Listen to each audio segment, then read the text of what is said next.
কি ছোট্ট বন্ধুরা, কেমন আছো? পুজোর ছুটি কেমন কাটলো তোমাদের? খুব মজা করলে তো? স্কুল খুললেই তো পরীক্ষা। পড়াশোনা করছো তো ঠিক করে? পড়াশোনার মাঝে একটা গল্প হলে কেমন হয় বলো তো? তাই তো আজ তোমাদের জন্য নিয়ে এলাম একটা নতুন গল্প। কিন্তু গল্প শোনার আগে প্লিজ সাবস্ক্রাইব করে নাও আমার চ্যানেলটাকে। করে নিয়েছো তো? তাহলে শুরু করি আজকের গল্প। অনেক কাল আগের কথা, তখন সবে হীরক রাজ্য থেকে তেনারা ফিরেছেন। আমাদের সারা দিন তেনারা যন্তর মন্তর ঘর আর সেই বিজ্ঞানীকে নিয়ে হরেক রকম কথা বলে যান।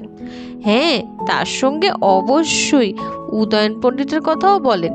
তেনাদের কথা শুনতে শুনতে উদয়ন পণ্ডিতের সঙ্গে দেখা করতে মন চায়।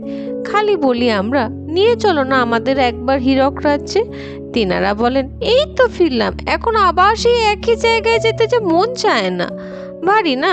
বেশ, কাউরে নিয়ে যেতে হবে না আমাদের সেইখানে।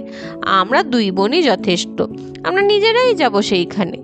এই বলে আমরা একটা শলা করলাম। তারপর আমাদের পক্ষীরাজদের তৈরি করলাম যাত্রার জন্য। আর তারপর ভোর হতেই কেউ ওঠার আগেই যাত্রা করলাম হীরক রাজ্যের উদ্দেশ্যে। ভেবেছিলাম কোথাও থামবো না, কিন্তু একটানে অনেকটা পথ চলা পক্ষীরাজের পক্ষে মোটেও সোজা কথা নয়। আর আমরাও তো নির্দয়ী নই যে এদের কষ্ট দেব। তাই এক জায়গায় পক্ষীরাজ ঘোড়াগুলোকে দাঁড় করালাম আমরা। যেই জায়গায় আমরা পক্ষীরাজদের দাঁড় করালাম সেইখানে এক বিশাল জলাশয় ছিল। তারই পারে আমরা আমাদের পক্ষীরাজদের দাঁড় করালাম। সেইখানে মিষ্টি জল আর ফলকে আমরা ও আমাদের ঘোড়ারা একটু বিশ্রাম নিলাম। বিশ্রাম শেষে আবার যখন যাত্রা শুরু করার জন্য উঠেছি, হঠাৎ পায়ে যেন কি একটা লাগলো। তাকিয়ে দেখি বেশ পুরনো একটা প্রদীপ। আমি প্রদীপটা তুলে নিয়ে দেখলাম বেশ খানিকটা ধুলো ময়লা লেগে আছে সেইখানে। মুক্তামালা তাই দেখে বলল, দিদি চল তো ধুলোটা পরিষ্কার করে দেখি। মনে হয় ধুলোর নিচে কারুকার্যটা বেশ সুন্দর হবে। মালার অনুমান ভুল ছিল না, সত্যি ধুলোর নিচের কারুকার্যটা বেশ সুন্দর ছিল। তাই আরো ঘষতে লাগলাম আমরা প্রদীপটা। আর তখনই হঠাৎ প্রদীপের চারপাশ দিয়ে একটা ধুলোর ঝড় উঠতে শুরু করলো। এত ঝড় যে দাঁড়ানো দায়। কিন্তু তারই মধ্যে দেখলাম ধুলো সরিয়ে সামনে দাঁড়িয়ে বেশ একটা কারুকার্য করা জোব্বা পরা এক বিশাল দেহী মানুষ। সে আমাদের সামনে নতমস্তক হয়ে বলল, দেবী, আমি এই প্রদীপের দৈত্য। আমি তোমাদের 3টি ইচ্ছা পূরণ করতে সক্ষম। বলো কি চাই?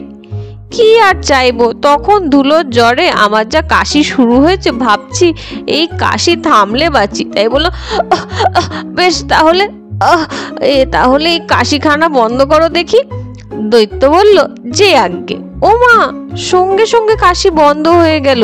কি যে আরাম লাগলো, কি বলবো। কিন্তু মুক্তার দেখি অবস্থা খারাপ, চোখে ধুলো ঢুকে তার অবস্থা বেশ সঙ্গীন। সে তখন যন্ত্রণায় কাতরাচ্ছে।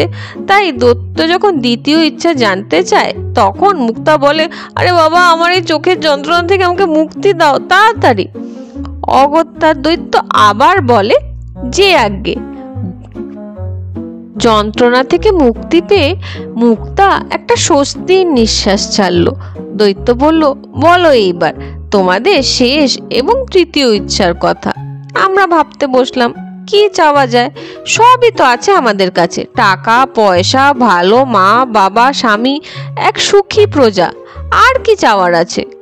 আমাদের দুশ্চিন্তা দেখে দৈত্য বলল, তোমরা তো দেখছি কিছুই ভেবে পাচ্ছ না।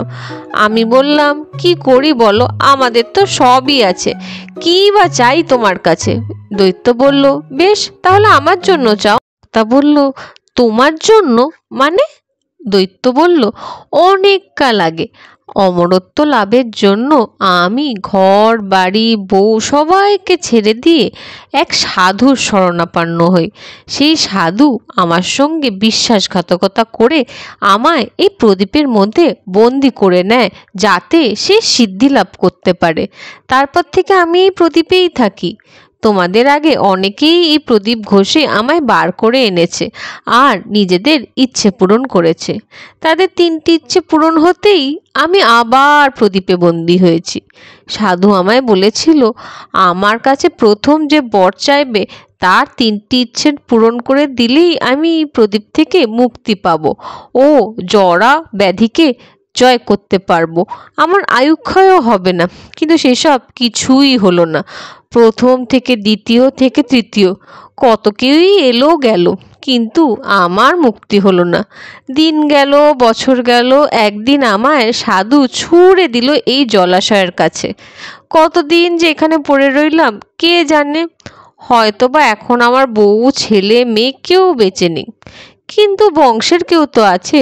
আর কেউ যদি নাও থাকে, এই খোলা আকাশ, এই মুক্ত পৃথিবী তো আছে। আমার আর জরাব্যাধি জয় করে কাজ নেই। আয়ুক্ষয় হলে হোক, শুধু আমায় এই বন্দি দশা থেকে মুক্তি দাও দেবী, মুক্তি দাও। কথা বলতে বলতে দৈত্যের প্রায় কেঁদে ফেলার মতো অবস্থা। তার অবস্থা দেখে আমাদেরও ভারী দুঃখ হলো। আমরা বললাম, বেশ, তাই হোক তাহলে। আমাদের তৃতীয় ইচ্ছে হলো তুমি যেন এই প্রদীপের থেকে মুক্তি পাও।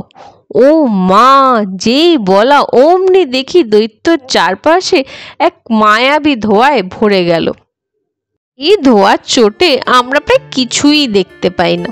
আস্তে আস্তে ধোঁয়ার আস্তরণ সরে গেলে আমরা দেখলাম কোথাও কোনো দৈত্য নেই। সামনে দাঁড়িয়ে এক সাধারণ দেখতে মধ্যবয়স্ক এক ভদ্রলোক। বেশ নাদুস নুদুস গোলগাল তার চেহারা। সে 2 হাত প্রসারিত করে যেন প্রকৃতিকে উপভোগ করার চেষ্টা করছে। সে একেবারে ছোট্ট শিশুর মতন লাফিয়ে উঠে বলল, ধন্যবাদ, অনেক ধন্যবাদ দেবীরা, আপনারা সত্যি মায়ের রূপ, না হলে এইভাবে এই অভাগা শিশুকে মুক্তি দিতেন না। আমি বললাম, ব্যাস ব্যাস, অত কিছু বলতে হবে না, আমরা তো কোনো উপায় না পেয়েই তোমাকে মুক্তি দিলাম। মুক্তা বলল, আমাদের শুধু একটাই ইচ্ছে, সব জায়গায় সব মানুষ যেন সুখে শান্তিতে থাকে। দৈত্য বা বলা ভালো সেই ভদ্রলোক বলল, আপনাদের মতন যেন আরো সবাই হয়, তারাও যেন নিজের ছাড়াও অন্যের ভালো, অন্যের সুখের কথা ভাবে।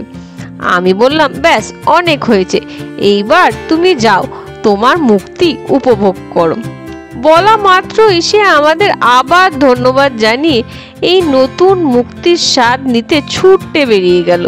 তাকে ছুটতে দেখে মনে হলো সে যেন হাওয়ার চেয়েও বেশি জোরে দৌড়াচ্ছে। যাই হোক, একটা ভালো কাজ করে আমাদেরও ভালো লাগলো। তারপর আর কি, আমরা হীরক রাজ্যে গেলাম। সেইখানে গিয়ে উদয়ন পণ্ডিতের সঙ্গে দেখা করলাম। সবচেয়ে মজার ব্যাপার, আমরা দেখলাম পণ্ডিতের তোলে তখন হীরক রাজা আর তার সভাসদ সবাই মনুষ্যত্বের জ্ঞান লাভ করছে। আমার দেখে কি যে ভালো লাগলো কি বলবো। আমরা প্রাণ ভরে আনন্দ করলাম। তককে তককে তেনারাও এসে গেলেন হীরক রাজ্যে। আমরা সকলে মিলে খুনসুটি মজায় ভরিয়ে দিলাম কয়েকটা দিন। কিছুদিন পরে হাসি মজার শেষে ফিরে এলাম আমাদের শুন্ডি এবং হাল্লা রাজ্যে। মনে একটা তৃপ্তি ছিল, কাউকে বন্দি দশা থেকে মুক্তি দেওয়ার তৃপ্তি। ছোট্ট বন্ধুরা, কেমন লাগলো আজকের গল্প? ভালো লাগলে প্লিজ লাইক আর শেয়ার করো ভিডিওটাকে। না ভালো লাগলে বলো কি ভালো লাগেনি, কমেন্টসে লিখে জানাও তোমাদের অভিযোগগুলো, যাতে আমি আরও ভালো কিছু লিখতে পারি। আর যদি চ্যানেলটাকে সাবস্ক্রাইব না করে থাকো তো প্লিজ করে নাও আজকেই। আজ তবে আসি, টাটা।